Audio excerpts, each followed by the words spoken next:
Salut chers élèves, dans cette vidéo, on va faire un exercice de choisir sur l'unité 1. Alors, je vais laisser un peu de temps pour vous essayer de faire, puis je vais vous donner la réponse. Mais j'espère de voir votre réponse dans le commentaire. Allez, vas-y. Vas-y mes chers, le premier exercice de cette unité, c'est un exercice de choisir la bonne réponse. La première partie de cet exercice est formée de 3 questions. La première, c'est si le point A, 3 moins A, appartient à l'axe des x, alors A est égal 0, 3, moins 3, 5. Si f de x égale x puissance 3, alors f de 2 c'est plus f de moins 2 est égal à quoi? 16, 0, moins 16 ou 4. Si x fois y est égal à l'ensemble de couple de 3, alors x à la puissance 2 est égal à quel ensemble? 4, 9, 4, 3, 2, 2 ou bien 2, 9. Je vais vous laisser quelques minutes à travailler seul. J'espère que je trouverai dans les commentaires des réponses et des solutions. Vas-y mes chers, encouragez-vous. Je vous attends.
Alors, on va commencer par les solutions. Je vais expliquer chaque partie bien sûr.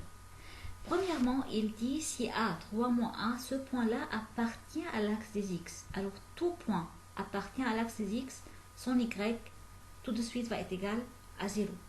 Donc, 3 moins 1, ce composant-là, qui est le composant de y, va être égal à 0. Alors, 3 moins 1 égale à 0. Donc, 3 est égal à A. Voilà, A égale 3, c'est la bonne réponse. Maintenant, si f de x c'est x puissance 3, donc je dois remplacer x par 2 une fois, et une autre fois par moins 2, car il a mis dans les parenthèses 2 et moins 2. Alors, f de 2 plus f de moins 2, donc je remplace x par 2 et par moins 2. X à la puissance 3, donc c'est 2 à la puissance 3, plus, entre parenthèses, moins 2 à la puissance 3. 2 puissance 3 c'est 8, moins 2 puissance 3 c'est moins 8, donc c'est 8 moins 8 égale à 0. Voilà, c'est la bonne réponse. Troisièmement, si x fois y c'est l'ensemble de 2, 3, alors x à la puissance 2 c'est quel ensemble? Je dois chercher d'abord l'ensemble de x. C'est qui x? Bien sûr, quand je dis x fois y, alors le premier composant de l'ensemble vient de premier ensemble. Alors, le 2 vient de x, premier composant, premier ensemble. 3 va venir de y. Mais moi, je veux le x. Alors, le x, c'est l'ensemble de 2. Moi, je veux x à la puissance 2. Alors, l'ensemble 2 fois l'ensemble 2 va me donner le couple de 2. L'ensemble de couple de 2. Voilà, c'est la bonne réponse de la question. Toujours nous sommes dans la même question, choisir la bonne réponse. Dans cette partie, il nous dit si f, tel que f de x égale à 5, est représentée par une droite parallèle à l'axe des x, alors elle passe par le point 0, 5, 5, 0, 5 moins 5 ou bien le point d'origine 0, 0. Cinquièmement, si r est une fonction de x vers y, où x est égal à l'ensemble 3, 5, 7, y est égal à l'ensemble 4, 9, et R, la relation est égale à l'ensemble des couples 3, 4, B9 et 5, 9. Alors B est quoi? C'est égal à quoi? 3, 5, 7 ou 9. Sixièmement, la fonction f telle que f de x égale x moins 5 le tout à la puissance 3 est une fonction polynôme du quel degré? Quel degré on a ici? Alors premier, deuxième, troisième ou bien quatrième degré. La même chose, je veux laisser un peu de temps à vous pour essayer de travailler seul. Puis on va donner les réponses en expliquant.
D'accord, on commence.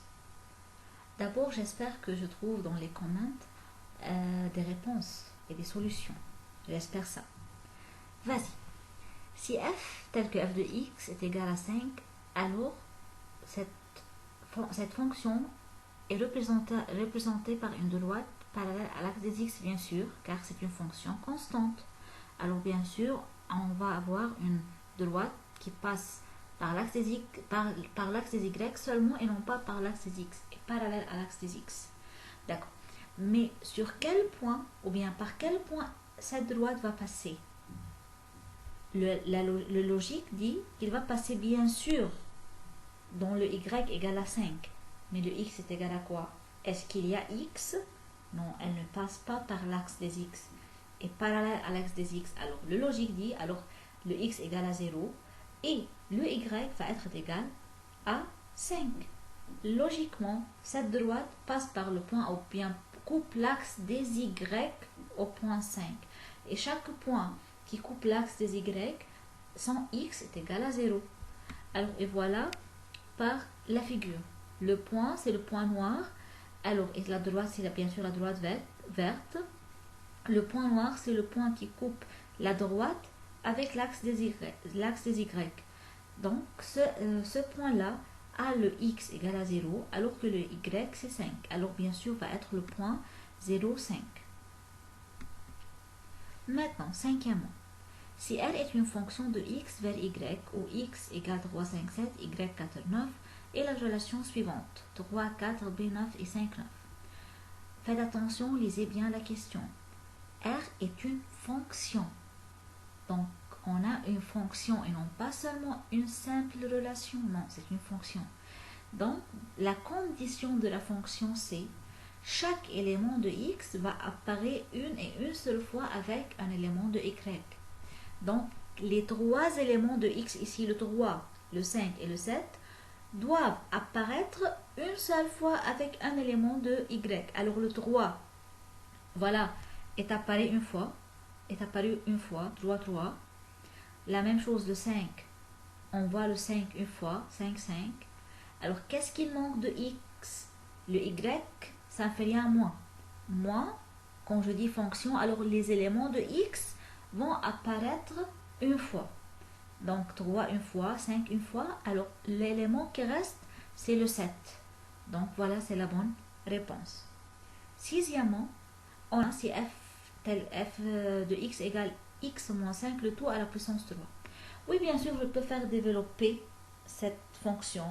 On a plusieurs méthodes à développer. C'est une identité remarquable, je peux calculer selon une formule. Ou bien je peux faire développer les parenthèses. Ces parenthèses x-5, facteur x-5, facteur x-5. Et je fais le développement et je calcule. Mais Est-ce qu'il y a un nombre ou bien un coefficient hors les parenthèses? Non, il n'y a pas aucun x hors le parenthèse pour multiplier. Donc, dans le parenthèse, il y a un seul x et il y a hors les parenthèses puissance 3. Bien sûr, la grande puissance qu'on peut avoir, c'est la puissance 3. C'est la plus grande puissance. Et il n'y a pas un x hors les parenthèses pour qu'à la fin, on va faire une autre multiplication. Quand on développe les parenthèses, on doit faire une autre multiplication. Non, il n'y a pas une autre multiplication. C'est seulement la réponse des parenthèses. Donc, dans les parenthèses, on a x et hors les parenthèses puissance 3. Donc, c'est sûr que quand on va faire le développement, on va avoir x à la puissance 3, c'est la plus grande puissance. Alors c'est cette fonction est au troisième degré. Voilà, c'est la plus grande puissance. Voilà, c'est la bonne réponse.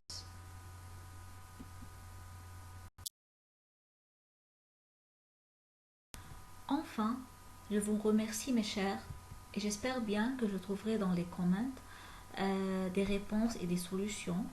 Ça me rend tellement heureuse car je peux mesurer votre compréhension et je peux savoir si mes vidéos sont efficaces à vous ou non.